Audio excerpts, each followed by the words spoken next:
Doom Guy, the Doom Marine, or as he's known now, the Doom Slayer, is a perfect lesson on how to write a good video game protagonist. In a world where most video games are mindless corridor shooters or cutscene simulators with constant button mashing QuickTime events, which are not actually quick, we can still have our beloved silent protagonists like Gordon Freeman, Doom Guy, and BJ Blazkowicz, who is not a silent protagonist anymore, but that's besides the point. And now, I do believe that the silent protagonist is one of the best ways to make a video game character. Wake up, Buttercup.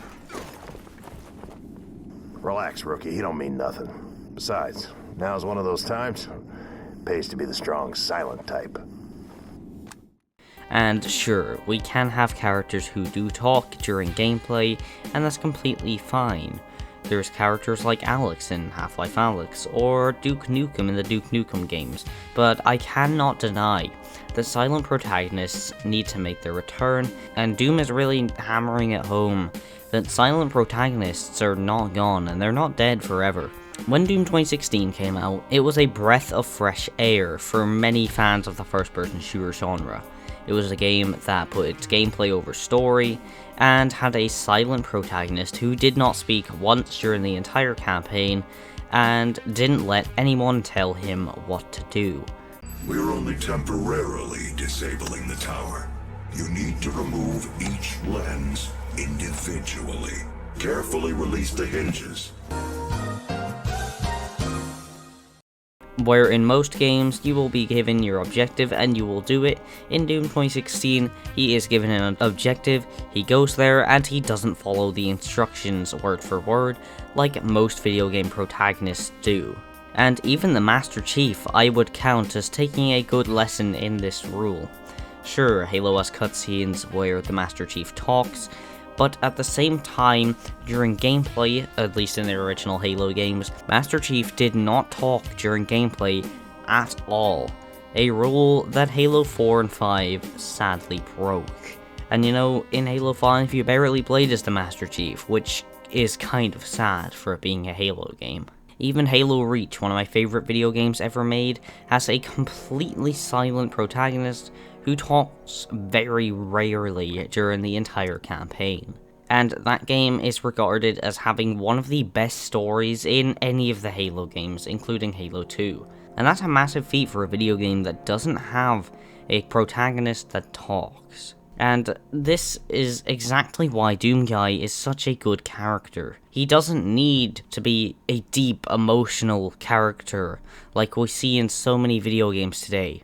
He just needs to be a good vessel for the player to have fun and rip and tear. The thing is, the reason I love the modern Doom games, and just Doom in general, is the fact that, 1, they don't treat you like a baby, 2, they are more about the fun factor than getting you immersed in a good story. And now, sure, I like a good story every now and then, but at the same time, I do much prefer the gameplay in video games over story. And the fact that the Slayer is such a good vessel for the player to really get immersed themselves into the Doom universe is so cool, and I love it. And sure, Doom Guy has his backstory, has a story. He's a Marine who killed his CEO by punching him too hard, and then got sent to Mars where a demonic outbreak happened. He helped the remaining humans off of Earth when the Earth invasion happened, and found his dead rabbit. His family also died during these events, and he ended up becoming the embodiment of human anger,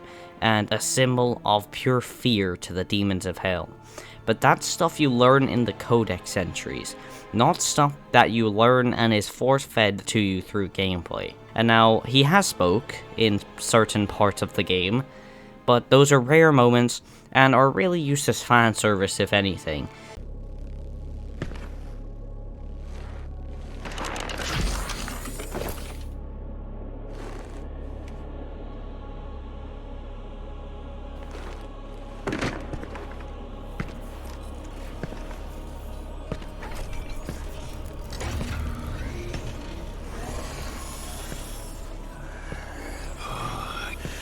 Tell me, have you nothing to say to your creator?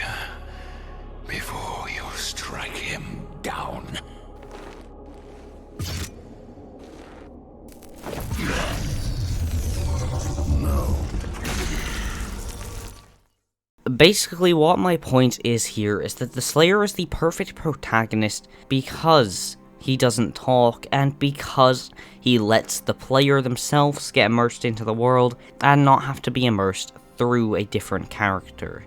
And I'll even admit, Half-Life Alyx, I kind of lost that feeling of I was really there because of Alyx talking, which isn't inherently a bad thing. I do really like Half-Life Alyx and the story it provides. But if there was an option to turn off Alyx's dialogue, then I would sure as hell pick it after playing Half-Life Alyx for the first time. The new Doom games are really just a massive middle finger to the current video game industry, as Midnight put it, and it's honestly amazing to see a video game franchise that's been dead for years and years make a resurgence in 2016 and become one of the most profitable games of 2020, which is a massive thing for a single player game, and is a huge thing to me considering I'm a massive Doom fan. I may not have been around since the 90s to play Doom, but I sure as hell love this franchise. No pun intended. So if you enjoyed this little ramble about why the Slayer is one of the best video game protagonists ever made, then I'd recommend giving the video a like. If you want more videos like this, then give it a like and I'll make more. If you guys are enjoying them, then I'll do more of it. I make my videos to entertain people and make them happy, so it would make me happy if you guys are happy. If you like Doom content in general and retro FPS stuff, then consider subscribing. I mostly cover Doom, but I am planning on covering other retro video games in future. It's a huge passion of mine and I love to talk about it to people, and YouTube gives me that opportunity, considering most people are just grinding battle royales nowadays. I also have a Discord, it's open to anyone, you can come join if you want. We don't bite and we're pretty nice there, so I'd recommend joining. Other than that, that's it. So, have a nice day.